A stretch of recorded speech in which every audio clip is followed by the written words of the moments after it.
Today, I have with me Mr. Paul Brannigan. Paul is a former editor for Kerrang! Magazine and Planet Rock, and a contributor to magazines like Mojo, Metal Hammer, Rolling Stone, my favorite classic rock magazine. Paul is the author of the best-selling book, This Is a Call, The Life and Times of Dave Grohl. He has also authored or co-authored books from Metallica and Lemmy. He is here today to talk with us about his latest book, Unchained, the Eddie Van Halen story. And again, Paul, thank you for being here. Oh, it's my pleasure, Scott. Thank you for having me. It's a pleasure to speak with you. Great. Give us a little bit about you, your background. How do you get involved? You're so involved in the industry. It's the chicken and the egg. Did the music come first? Are you a musician? Did you grow up with a lot of music in the house, or were you a writer that just parlayed the music into it? No, well, it was more that I was a music fan. I was certainly not a musician. I couldn't claim that, but I was always a huge fan of music since I was about, I guess, 11, 12 years old, and then sort of properly sort of obsessed from about the age of 14 or so. And so I used to read all the English music papers. England's got a really good tradition of music press. So they had, at one point, maybe 4 weekly magazines and, 5 or 6 monthly magazines. So I'd pretty much buy all the weekly ones every week, every issue. Particularly a magazine called Kerrang, which was like a hard rock magazine, started in 1981. And it always seemed like being a band was, fantastic fun. When I would read these articles, everyone seemed to be having an incredible time traveling around the world and causing mayhem. And I knew I wasn't going to be a good enough musician to be in a band, really, although I tried. But being a journalist seemed like the next best thing, particularly if you worked for Kerrang! And so fortunately, in about 1993, I managed to sort of worm my way into the magazine and never really left. Yeah. And one of my favorites as well. And, I remember going to get those magazines and, I missed that kind of. There's less and less now of that printed publication. And, it's great to see the ones that are still left. It's a tough business. I mean, Kerrang! Itself doesn't have a print edition at the moment. It's still online. And that was another sort of victim of the pandemic, as was the magazine that I was editing 2 years ago, Planet Rock. So it's a tough time. So we should cherish the magazines that we do have. Yes, absolutely. And the magazines and the book. I like to hold them in my hand. I'm an old school guy. There's nothing quite like holding that and turning the pages. So I appreciate this book. What a great book. Unchained, the Eddie Van Halen story. Where does this, how do you start this? There's so much involved with this. I know you did an interview with Eddie in 1998, but this book is just so thorough. In the back of the book, I know you list all your sources, and there is a plethora of them. How do you even start finding all this information? Well, it's the same thing I've been doing for years, really, with magazine articles. Ideally, you have a face-to-face interview with people, and that's all you need. But in many occasions, you sort of need to dig around and scramble around a little bit more and get a bit of background and do your research from, past articles and listening to podcasts these days and, finding the MTV interviews, just any sort of scraps of information that you can find about an artist. And so back in the day, it was mainly, the music press alone. And obviously with Van Halen, they've got such a sort of a gifted showman in David Lee Roth up front in the band. So he mainly handled, the big interviews, the Rolling Stone pieces and the MTV pieces. And Eddie was more inclined to just talk to the guitar mags, which he enjoyed, people who could obviously understand his passion for the instrument and the technical details and stuff. So, I had that original interview from 98, and then I talked to a lot of people, I guess, around sort of Eddie's world, particularly at the start of his career, and, different sort of guitarists, different sort of famous friends, and it starts to all sort of come together, I guess like the opposite of peeling an onion. You're putting on layers, hoping to sort of, form a picture of a 3D character beyond the sort of, the face you see in the magazine or the face you see in the music video. Yeah. I mean, it's just amazing how much information and just all kinds of quotes and different interviews that you've collected and assembled in such a, great timeline. And it all, like you said, it fits together. You put that onion back together, and it's pretty spectacular. It really is. At the end of your book, you mentioned Greg Renoff's 2015 book, Van Halen Rising. Yes. As something of a Van Halen Bible kind of thing. And you mentioned Jas Obrecht from the Guitar Player magazines, and Stephen Rosen as well, right. Very trusted by Eddie Van Halen. As you said, he spoke to those technical magazines a little more, the guitar magazines. Did you talk to any of those guys when you were assembling the book and get some, stories, advice from them? I talked to Jas Obrecht quite early on. I mean, the book's been a long time coming together, and I spoke to him maybe, 2014, 2015. I only spoke to Stephen Rosen very recently, and I was I actually had his number. I'd been given it by a photographer called Niels Lauser, who did a lot of stuff again with Van Halen back in the day, shot a lot of the stuff around Women and Children First, and, so many really I'm a photographer, so he's a hero. Right, yeah, a fantastic character, and a guy who's as much of a rock star as any rock star. Absolutely. And so I had Stephen's number, and then things sort of drifted, and the book got sort of shelved for a while for reasons too mundane to go into, really. And so I never really sort of got back in touch again. And then when we did sort of speak maybe 6 or 9 months ago, and it was sort of to be honest, it was not a disagreement, but Stephen wasn't entirely happy with a magazine article I'd written where he thought that I hadn't sort of credited his quotes properly because I was crediting the magazine rather than him personally. And I sort of reached out to him and apologized and said, it was nothing deliberate on my part. There was stuff that we had worked, it was within the magazines we both worked for, and it was like I thought I'd get permission to use them for this, credit to the magazine. Anyway, whatever. But he has got his own book coming out in April called Tone Chaser, I believe, and it's detailing his friendship with Eddie across 26 years. And if anybody was going to write a biography about Eddie, Stephen Rosen probably is the person best placed to do so, in all honesty. And he was working on a book with Eddie sort of in the mid 80s, and then it didn't come together for whatever reason. Perhaps Eddie felt it was a little bit too soon to tell the full story, given that he'd only been in the spotlight at that point for 4 or 5 years. But that's a book that'll be well worth buying. And Greg Renoff's book is a really superb piece of sort of archival history. I actually mentioned in the back of the book that book was so good that it kind of gave me sort of a writer's block for a couple of years. Because it was like, how am I ever going to top this piece of work? Right. And so, I mean, ultimately I decided that, I couldn't, because it was, that goes so deep. It's maybe 400 pages detailing the sort of like 1973 to 1978 period, sort of almost pre the first album. Incredible piece of work. And so the least I could do, I thought, was sort of give it a shout out in the end of my book and say, if you've already bought this one, which hopefully you have, if it's in your hands, then this is the one you need to get next for the full sort of prehistory. So yeah, I mean, Van Halen fans have been pretty well served this year, or over the past sort of couple of years, with books about the band. I mean, when I pitched this book originally, which was back in 2013, I kind of felt that there wasn't really a definitive book on Van Halen at that point. There was a book called Van Halen Saga by Ian Christie, but I just didn't feel like there was a really high quality journalism book on the band. And now there's no shortage. Right. Right. I mean, I'm glad that my book's out there.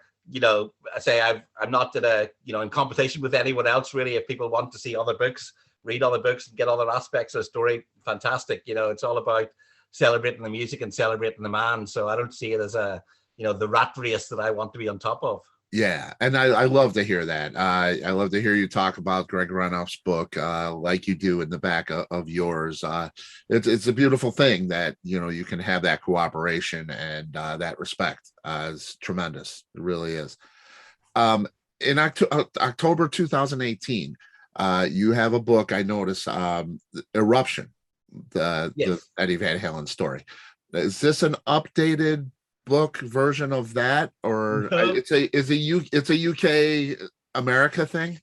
it is a UK America thing. I mean, Okay. again, I won't bore you with the technicalities, but essentially it was always going to be called Eruption. But in the sort of interim between me pitching the book and getting a deal for the book and the book finally emerging, I lost the US book deal through entirely my own fault. And It happens.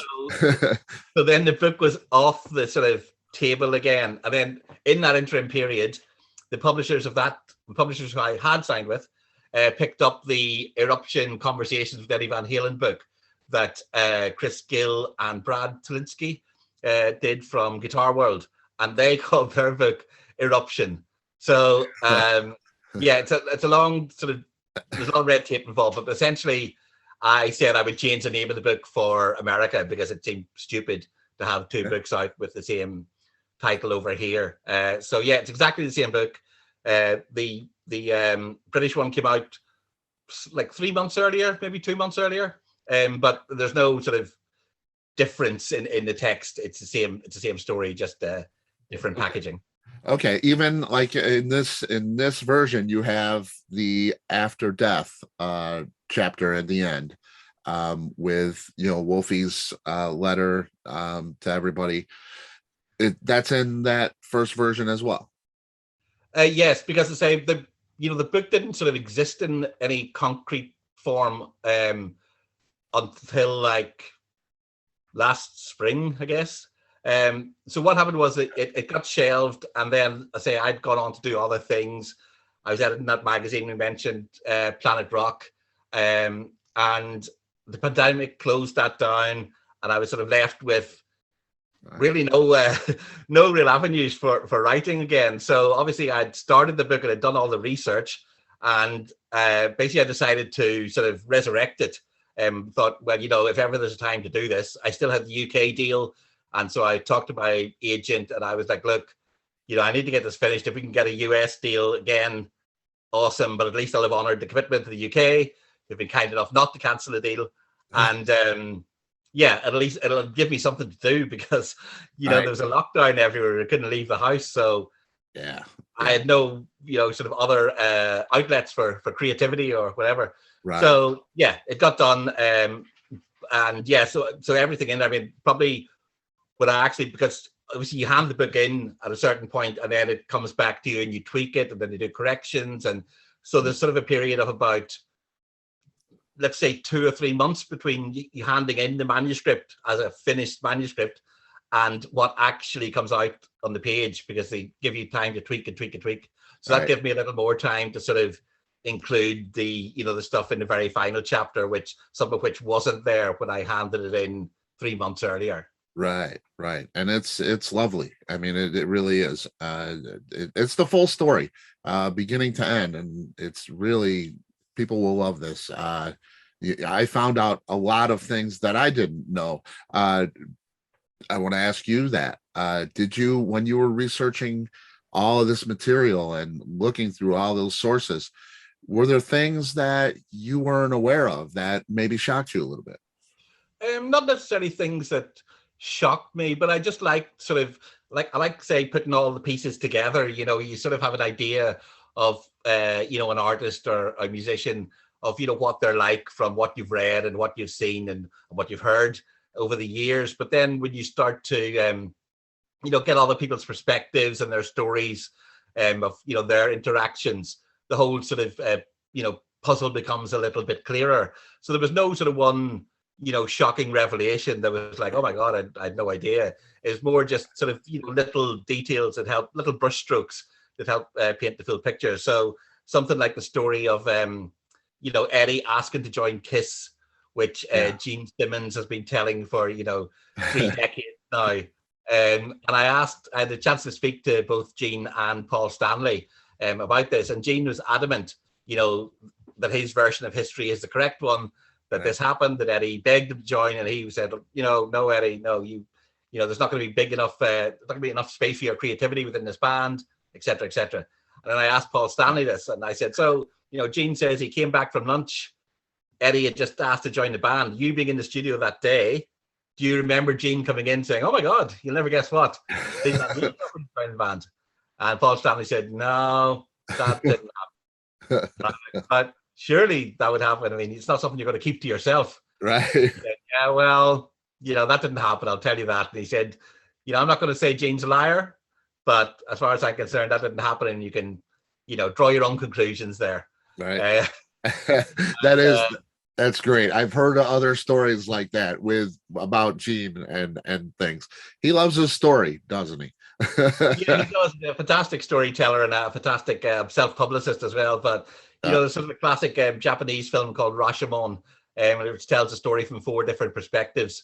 And I think in everybody's life, if you had, you've got your own version of reality, and then when other people start chipping in, you see that their version of reality isn't quite the same as yours. So I think you can never get the full picture, no matter how close you are to anyone, because people will always have secrets, and people will always confide in some things to others, and not maybe some other people in their lives. So the best you can hope for is try and get as close to the character of that person as you can within the sort of information available to you.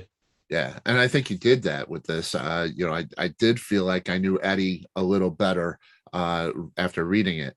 What was the most difficult aspect of Eddie's life to cover for the book? I mean, the part I sort of, I guess, agonized a little bit over would have been the sort of the decline years. That sort of period between 1998, when the Van Halen 3 album came out and the world essentially turned its back on Van Halen. The 10 million people who had bought the first album, the 10 million people who had bought 1984, essentially didn't want to know about this third act in the band's life. And that really stung Eddie, you could tell. And he never, as we know, as fans will know, he never again sort of released a full album of original material. The final Van Halen album was made up of sort of revamped demo recordings from 74, 75, and a fantastic job in sort of completing the circle back around and bringing the band back to that early energy and whatever. But it was just a shame that there wasn't more output from Eddie, across those sort of 20 years. It's almost crazy to think how little music came out into the public sphere. So that I wasn't really sure how to handle that. And it's obviously, there's been a lot of articles that sort of, I guess, took a degree of pleasure in seeing a sort of a golden god humbled. That's sort of part of our culture these days, that, people want to see their, the giants topple, and, the people who have everything, they want to see them brought back down to earth. And, reading sort of, all of that stuff and, a lot of accounts of it, I thought what sort of brought home to me was that, alcoholism and dependency on, various other substances, it can happen to anyone. It's not the preserve of rock stars. It's not the preserve of the rich or famous. No. It can happen to a street sweeper as much as a CEO. And I sort of took no, joy in reading about that stuff. And I sort of came to the conclusion that really no fan of Eddie's would want to sort of, have all that sort of picked through again. Also, we're not trying to sort of, gild the lily totally. Obviously, there's, as a 3-dimensional portrait, there's going to be ups and downs. There's going to be dark days as well as, the golden years. But I thought I'm not going to get any satisfaction in sort of charting, this man's difficulties he faced. And I'm really pleased that I didn't include any photos sort of depicting that as well. But it meant that there was a chunk of time which is not covered in very much detail.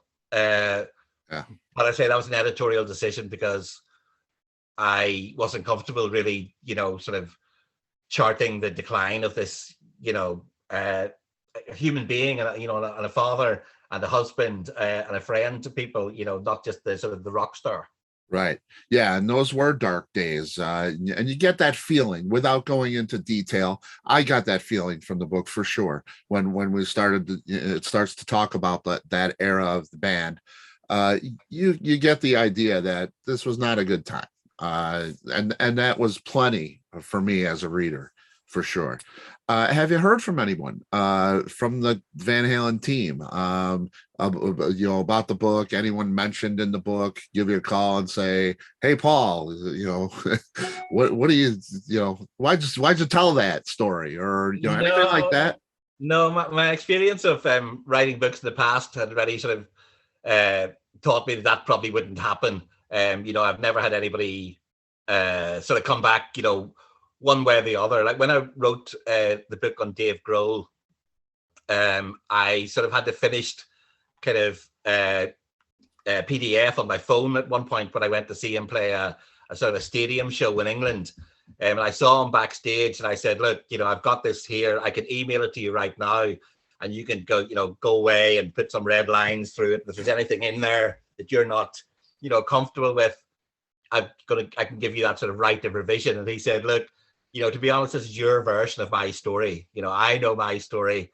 This is your take on it. And you're, telling, contextualizing it, whatever. And he said, so, I trust you.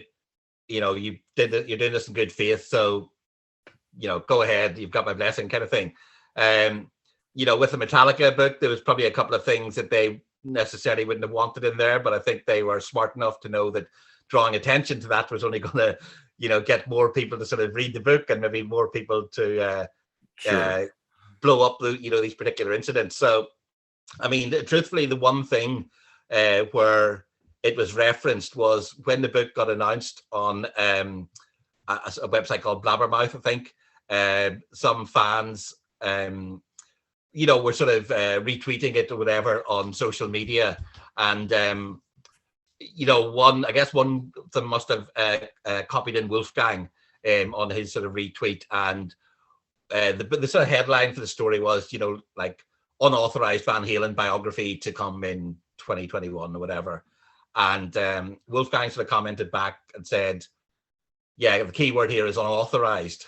Now, in fairness, all the Van Halen books are unauthorized. Like I say, that Stephen Rosen one was the closest that came to getting a sort of a sanctioned release.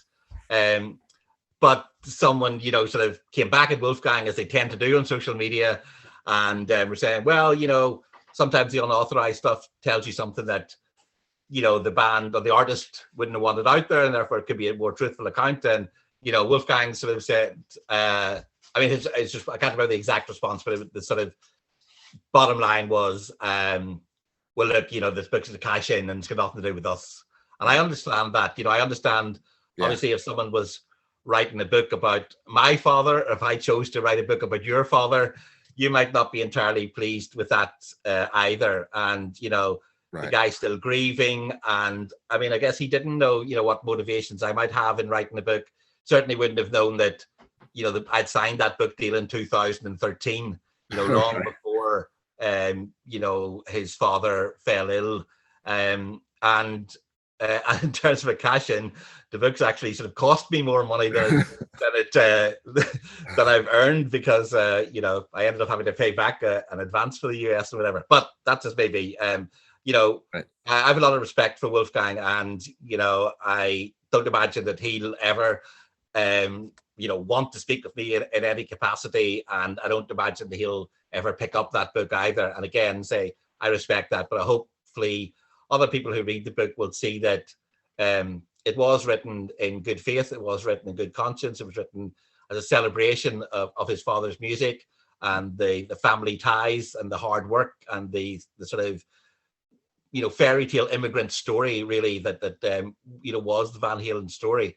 And, I can't really do anything about his perceptions of the book or anyone else's perceptions of the book at this stage. It's out there, it's been on, and, everyone will have their own ideas. Not everyone likes it.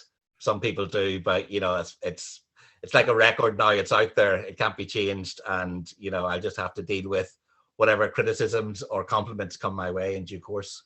Yeah, and I would not criticize that at all. It's very respectful. It never really gets to any, like you said, with that dark area. You didn't want to go there, and that's we all know that it's dark, and we don't need the details. And you didn't do that, and that's a great respect to Eddie Van Halen. I felt it was a great respect for sure. There is a quote in the book. Um, it's about Michael Anthony, and Michael Anthony seems to be the one guy that wasn't disruptive to the band. It's a quote by Eddie, and I'll give a little bit of it. He said, at least Dave pulls his weight, Mike doesn't." That quote. And he goes on about Michael getting to remodel his house and off of us. I read that and I thought, Michael Anthony doesn't seem to have any kind of negativity toward anyone and disrupt anything in this band. Did that kind of surprise you to get that quote about Michael, and what would have ushered in that quote at that time? Yeah, it did surprise me, that quote. I think that was from a Jace Obrecht interview promoting the sort of Women and Children First album, I think. Yeah, so and it did surprise me because I guess, I wasn't sort of listening to Van Halen, in 1981, but I imagine that anybody reading that at the time would have thought, oh, hang on, that you're sort of seeing this band as this gang having this, wheel of a time together, and then there's this little, snarky dig at one of the members. I guess the thing that I've learned from, interviewing thousands of musicians over the years is that you can catch anyone on a bad day. Yeah. And you sort of never really think of that when you read something. You think everything's sort of neutral and on a flat line, but you catch a musician on a bad day where they're annoyed about a management decision, or annoyed about something going on at home, or annoyed about tour scheduling or whatever, and they can get a little bit more a bit more honest, perhaps, or a little bit more blunt with some of the truths. And I think probably what happened on that one day was that Jace Obrecht caught Eddie in a mood where he was venting about something else was bothering him, and he chose to sort of unload on Michael somewhat. Right. I think a lot of Van Halen fans have got huge respect for Michael Anthony, partly because if you looked at Van Halen as a kid growing up, or as a guy in your sort of early 20s or 30s, he was the one that you imagined you possibly could be. Yes, right. Most of us knew we couldn't be Eddie Van Halen, and as sure as hell, most of us knew we weren't going to be David Lee Roth. Right. So Michael was sort of the everyman figure that I was like, well, maybe I could do that. Maybe I could hold that down and do the backing vocals. That's not to underplay his contribution to the band. Right. Immense, but he was sort of an anchor for the band, as bass players so often are. And, I guess quite a regular guy, not sort of courting the headlines, not, making the scandal, the scandals in the newspapers. And so for that reason, I think people have a lot of time for Michael. And yeah, like you say, he is sort of kept his counsel all through these years. And, even when obviously, I think there were times certainly where he didn't get treated terribly well, particularly when it came to the latter end of his time in Van Halen. But I mean, as he said himself, if Eddie wants his son in the band, there is no argument there. There's not a discussion. Right. Of course, it's a family thing. Why wouldn't they want the family to be together? Right.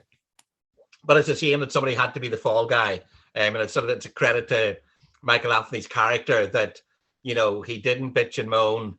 Yep. He took it like a man. He walked away. He didn't go crying. He didn't sue, and he's not, being sort of putting out his tell-all memoir about what happened in the real story. So, I think he's proved himself over the years as, a loyal friend of the Van Halen family, however things may have gone down, business-wise. Right. Yeah. And that was why that kind of shocked me and surprised me to read that is he's always been that quiet guy who kind of the glue there. If anybody was keeping keeping his cool, it was definitely Michael Anthony. And it's like, wow, okay, that's not the guy to pick on. Yeah, But yeah. yeah, and we sometimes forget that these guys are human. Who knows? He might have had a little argument with Michael right before that interview, and there you go. So is there anything in the book other than the dark time that you intentionally left out? I know we don't hear too much about Wolfie in the early years. We don't hear too much about the Frankenstrat, which is kind of a staple in Eddie Van Halen's legacy. Is there, were those intentionally left out, and why? Not really. No, I mean, I guess with the a lot of the sort of technical stuff, the guitar mag stuff. I mean, I can play guitar badly, but I didn't really think that I was very well qualified to talk about the specifics of those things. I mentioned the sort of the basic details of how Eddie put this guitar together with the body and the neck from different guitars from Charvel at the time, but for me, I was sort of writing the story, I guess the everyman story, the sort of the broader picture. Now, obviously, if you read the guitar mags and you want that side of things, your guitar player yourself, that's where Chris Gill and Brad Talinsky's book, will sort of be of huge benefit to you, because it's got that sort of deep dive into the the equipment and the tone and the technical side of things. I sort of felt that I would have been copying parroting the opinions of other people, rather than sort of having a learned inside knowledge of these things myself. So I sort of, just for that reason alone, I thought, I'm not going to feel entirely comfortable just Right. taking chunks of text of somebody else's opinion on why this was a thing and why this was so important. I mean, to me, it's sort of the creation of that guitar sort of once again sort of spoke to Eddie finding his own voice, and once again sort of spoke to him his sort of disregard for the rules. When he studied music at college, the professor he studied under he insisted that they all learned music theory, but only so that they could then ditch it and sort of apply their own sort of principles. And I think the creation of the Frankenstrat for me is sort of part of that process, part of Eddie's sort of maverick individualist spirit. But yeah, for me to get into fret sizes and exactly why they chose this humbucker and this toggle switch and whatever, that's not my area of expertise. And like I say, I would be bluffing it, and I'd rather sort of not gloss over as such, but I'd rather sort of mention it and move on, rather than attempting some sort of second-hand analysis of the importance of that. Yeah, and I think you might bore the bulk of the crowd with that too. There's a group that wants to know that techie stuff, and the rest of us want that, just the human story. Before the book, I'm sure you had your favorite era of Van Halen, be it Dave or Sammy or whatever it might be, or a favorite record. Did any of that change as you wrote the book? I can't say that it did. I mean, I'll be honest and say that the DLR period was sort of the period where I got most excited about Van Halen. I guess when I was discovering those records, I was also discovering bands like AC/DC and Thin Lizzy and Whitesnake and Black Sabbath, and it was also tied up with my early adolescence and that sort of huge thrill you get from discovering a brand new song and a brand new band every day, it seems, and Yeah. blowing your mind on a daily or weekly basis. By the time that Sammy joined the band, I was older. I was 16, I guess, then, and I was really listening to a wider range of music. I was listening to Metallica, I was listening to Slayer, a lot of sort of punk bands and alternative bands. And with Sammy, Van Halen became a much sort of slicker proposition. Less of that sort of sort of raw energy that they had at the start, less of the sort of rough edges that they didn't bother smoothing out in the studio. And I guess around that same time, Appetite for Destruction came out. And, that to me was, a feral rock and roll band of the kind that I liked, a band who were, a bunch of little street rats, taking their cues from Aerosmith and Kiss and the Sex Pistols and stuff like that. And that was much more, as a 16-year-old, 17-year-old, that sort of chimed with me infinitely more than, music that would have been soundtracking, sort of Jerry Bruckheimer blockbusters. So I understand that, a lot of people, I think particularly in the US, there's a huge fondness for the Sammy era, because obviously Sammy was an icon in his own right, and, a great, writer and performer in his own right. But and he's a great storyteller, and I have nothing but respect for Sammy. But, I can't pretend that I've got the same affection for that, set of albums, as hugely successful as they were and as accomplished as they are. Just for me, they didn't sort of fire my soul in the same way as the early records did. I completely understand that. And I love it all, but I think exactly the same way. The world sees, I say guitar, or, a guitar god, and my mind, and I think a lot of people, goes to Jimi Hendrix. He's the iconic figure when you're thinking guitar. Eddie is another guy. He is one that changed the instrument, one that is instrumental to the legacy of the guitar as an instrument. Do you see anybody else in that realm that's alive today that would be considered with Hendrix and Eddie Van Halen?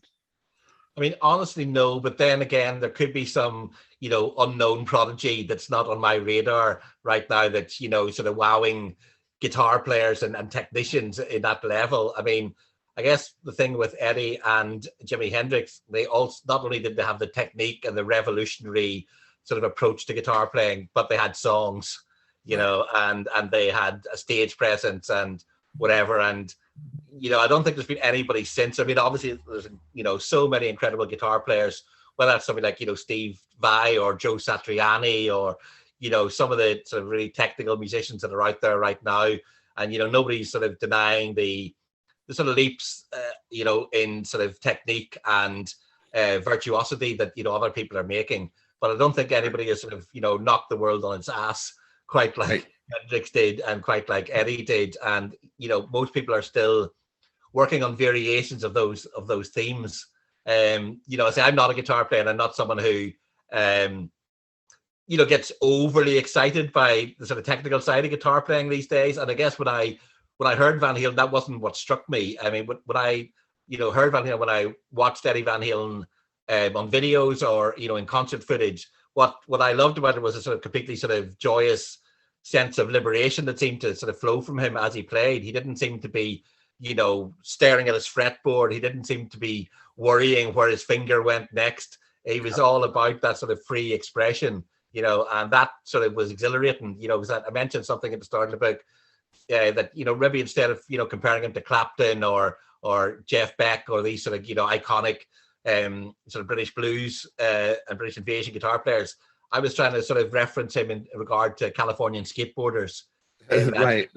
Would launch himself into the air like they did and have no idea where he was going to come down. But while he was up there, it was sort of a pure rush of adrenaline. And then at some point he'd come crashing back down. And that was part of the fun, seeing where, that might happen. So, yeah, I mean, I'm not the best person qualified as to who the hottest guitar player in the world is right now.